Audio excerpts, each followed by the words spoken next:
On first down, he'll drop to throw. And for the third time here in this half, it's intercepted. And the Dolphins will take over possession here up at the 44. I'm not sure that the wheels, Charles, are coming completely off, but they're shaking a little bit. That's 3 interceptions, and now interceptions here on back-to-back drives. And I think about what a Hall of Fame coach told me that he always told his teams, when a mistake happens, just move on to the next play. Let it go. Hard to do when you've thrown this many interceptions. That's exactly the attitude that has to be adopted.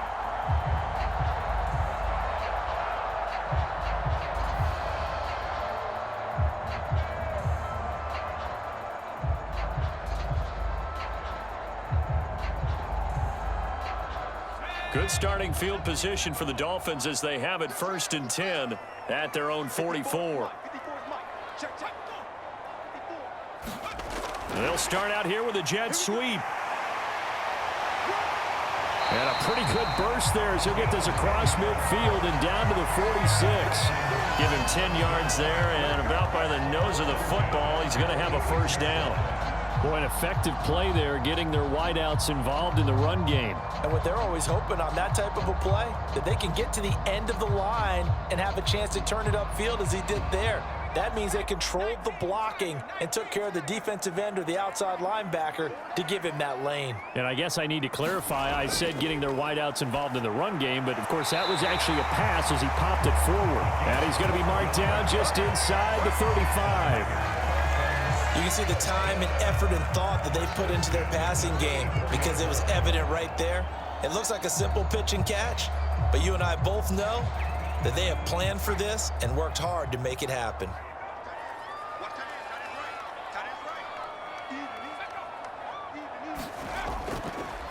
Inside handoff, Smith.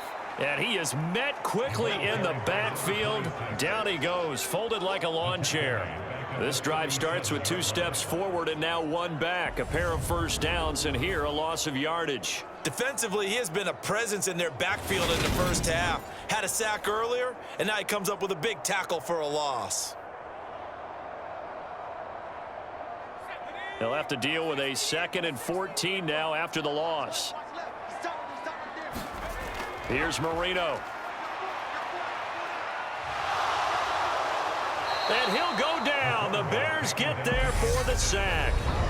That winds up pushing him back 11 yards on the sack. And that'll bring up 3rd.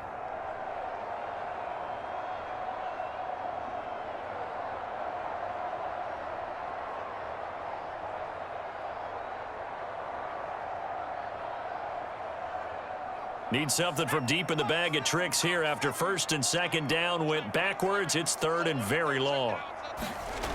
Marino will throw. Oh, the ball comes out on the hit, but they'll say it's incomplete. He already came through for them on this drive. No surprise that they were hoping he could do it again.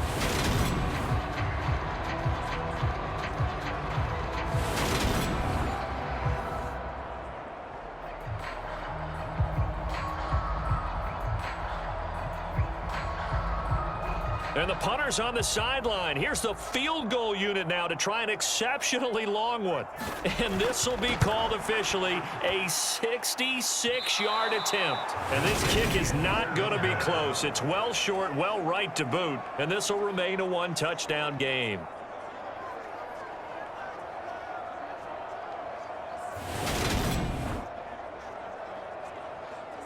And now Chicago getting ready to go as they take the field. They are looking to make a bit of a 180. They are sputtering right now. And frankly, I think it's time to call your playmakers together and say, all right, guys, we're going to lean on you through this patch. We need you to get us back on track and get us going in the right direction. So you're calling plays geared to them. Not necessarily what you look at your plays, oh, this hurts the defense. I want the ball in the hands of X, Y, and Z and see if we can move forward. So don't get too cute. Go to the playmakers. A throw left side to start the drive is complete. And he's going to be taken down right at the 40-yard line.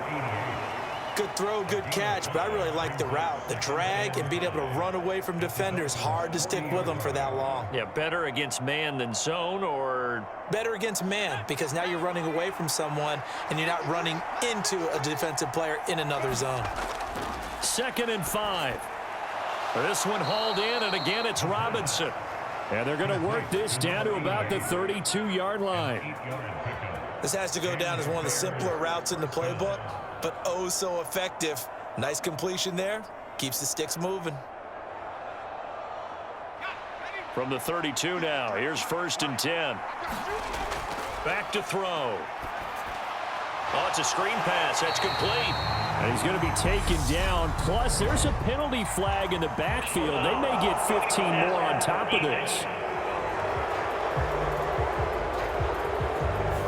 Well, they were setting up the screen, CD, a lot of free runners, and they got there late, and the penalty ensued. Yeah, somehow it didn't get into their brains that it was a screen, right? Instead of pulling off and chasing the ball downfield, they kept going towards the quarterback and knocked him down way late.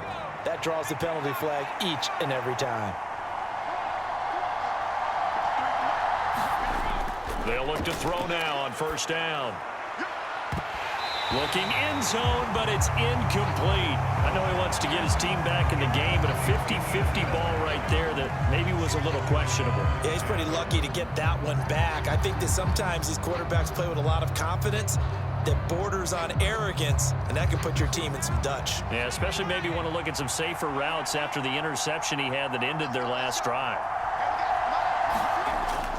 Again, he'll drop to throw.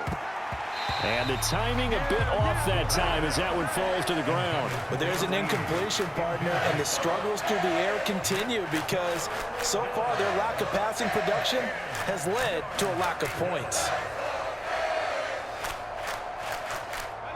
Now they face a 3rd and 10 after back-to-back incompletions. They'll stick with the passing game as he looks to throw. And incomplete on the deep ball. Oh, that's going to hurt a bit because they needed to come through with a completion there. Now a drive that started with great field position is facing 4th down.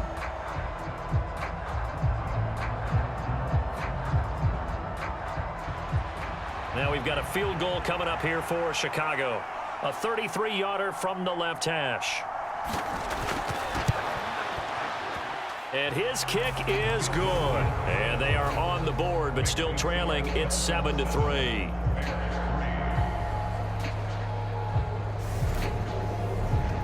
Well, still trailing here, but they do get the late field goal. Now their defense will try to keep this score right where it is heading into the locker room. Yeah, and trailing at the break, you obviously don't want to go in off of a negative play. Give them credit for that one. Finding a way to put points on the board, give them any type of a spark, anything to build off of as they try and plan a comeback.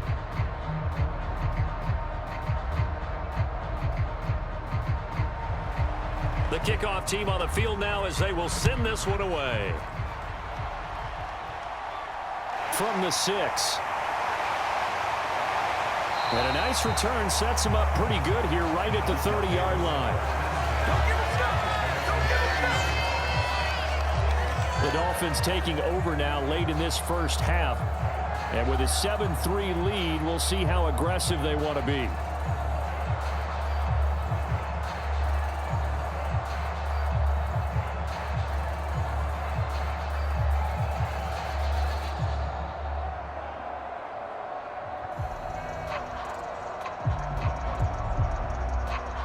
.35 seconds, all that remains in the first half as they come up on 1st down. Now Marino to throw it. And he's got his big tight end here. Not a big window to throw. Coverage wasn't too bad there. Yeah, they had him under wraps pretty well.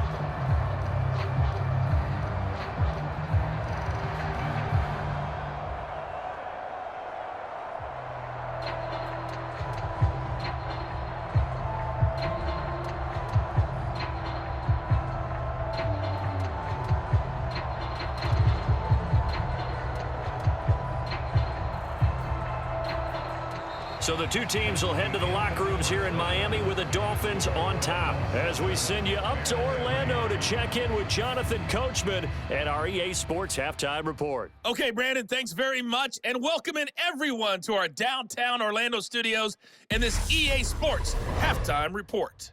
This one has been a hard-hitting affair to this point, and you got to expect we'll see more of the same in the second half. And to bring the action your way, let's get it right back out to Brandon Gaudin. Okay, Coach, adjustments likely going to play a big role in this third quarter in what's been a tight contest so far.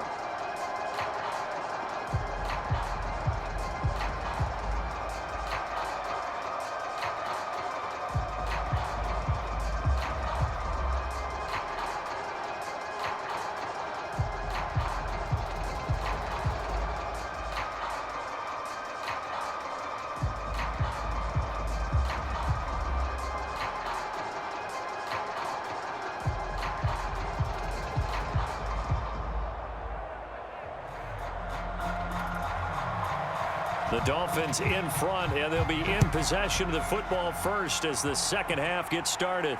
Takes it at the 7. And he'll take it up past the 25 to the 26-yard line.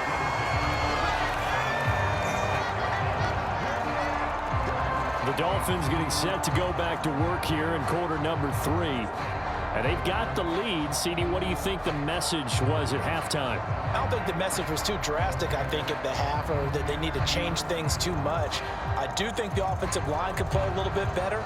I think they'll try and help them out more. They'll probably keep a tight end in a few more times and maybe add a running back to the formation and pick up those pass rushers, because they probably allowed a few too many sacks for comfort in the first half. Second half begins with a run by Smith. And they're going to stop him right at the line of scrimmage. Just no cutback lane to be found whatsoever. 2nd and 10.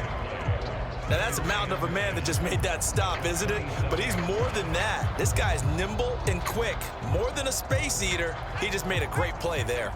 So after the run for no gain, here's 2nd and 10. Looking to throw. And Martin's got it, complete. And he gets this one just shy of the 40, down at the 39. It's a first down, his 4th catch of the game after having 3 in the first half. They sure put the coverage guys in a stress on that one. They thought they were going deep.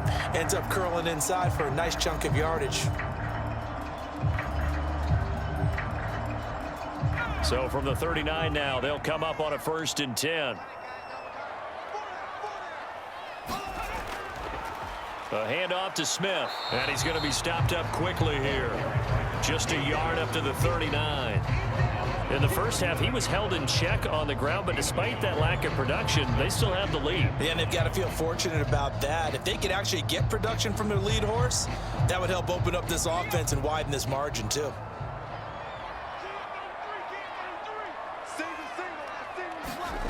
On 2nd and 9, Marino.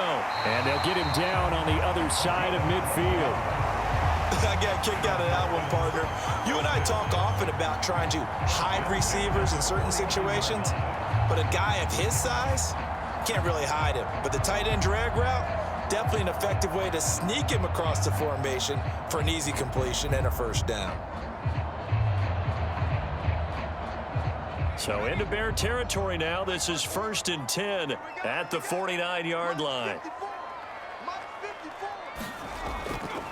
On the counter, it's Smith. And he'll get this into enemy territory, but not by much, as he's down to the 48. Just a yard on the pickup there, and it'll bring up a 2nd and 9. Sometimes with the running game, you've just got to stick with it. Look, it's the third quarter, no time to panic. But that also doesn't mean you just do it the same way you've been doing it the entire ball game. Maybe change up some blocking assignments or run a few different plays, but stay with the overall essence of the running game.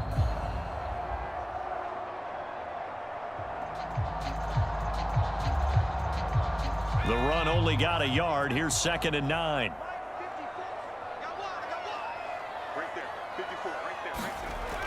They're going to look to throw. It's a short one here, complete to his tight end. And he'll be brought down on the other side of midfield at the 43. I'm wondering if the same thing went through your mind as mine. And when I see a big man like that make a catch, all I keep thinking to myself is, big man with football. Look out, everyone. He may not juke you a whole lot, right? He may not run past you because of his size. You're talking about a guy weighing in the 270 range. But, boy, once he gets his mitts on the ball, he's going to be tough to bring down. And he's going to have another first down as the tackle's made here at the Bears' 22-yard line. 21 yards there on third down. If you're going to blitz, likely going to leave you in man coverage with this guy, and that is less than ideal. It is, because just about any offense that has an elite receiver, if you blitz and have him in man coverage, you're going to him, even if he has an elite defender on him, because he usually knows where the ball is before the defender does.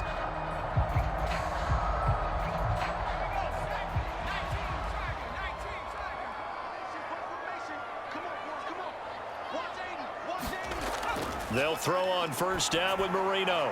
Firing quickly here, and that's complete. And he's going to be marked down just outside the 10. Well, tight end, he's got good straight line speed, and on that route, he's often the guy that gets overlooked. Nice job there finding him in stride for really good yardage.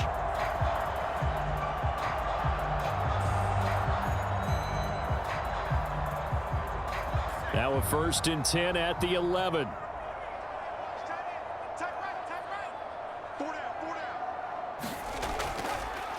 Here's a handoff out of the gun. And he'll be brought down this time at the 5-yard line. It's a 6-yard pickup, and it gets him to 2nd and 4. Looks to me like maybe there's a little attrition setting in with this drive, because when you see that type of a run, I get the feeling the defense gets a little bit tired. And that's the last thing they need, especially when they look up at the scoreboard.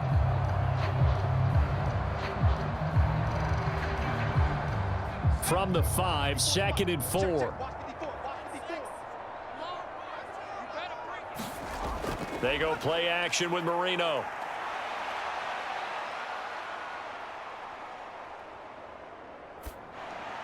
Got his tight end. That's complete. It's Goodwin. And he'll get nothing out of that one. So back-to-back plays, each get nothing. And that'll bring us to a 3rd and 4. As a defense, you're more balanced when you're in zone coverage because you're able to keep your eyes on the quarterback and see the play develop in front of you. They're able to keep the quick pass in front of them and stop it right at the line of scrimmage. From the gun on 3rd down is Marino. And that is caught. Touchdown, Miami. A 5-yard touchdown. And the Dolphins take the opening kickoff of the 3rd quarter and drive right down the field to extend their lead. Circle that drive because that might be one to remember. Well executed to give them a little cushion. Well, let's take it into the boxing ring. You talk about them commanding it, keeping the fight where they wanted to, whether it's in the center of the ring or putting them on the ropes because it was jab, jab, jab. And finally, the haymaker to put that. And now before we get to the extra point, remember all touchdowns do have to be confirmed by the replay official. They're taking a peek at whether or not those feet were in bounds, and obviously a big call here in the end zone. And not just the feet. How about the hands? How's the ball possessed while the feet are hopefully getting down in bounds? That's what they're trying to look at to see if it all comes together.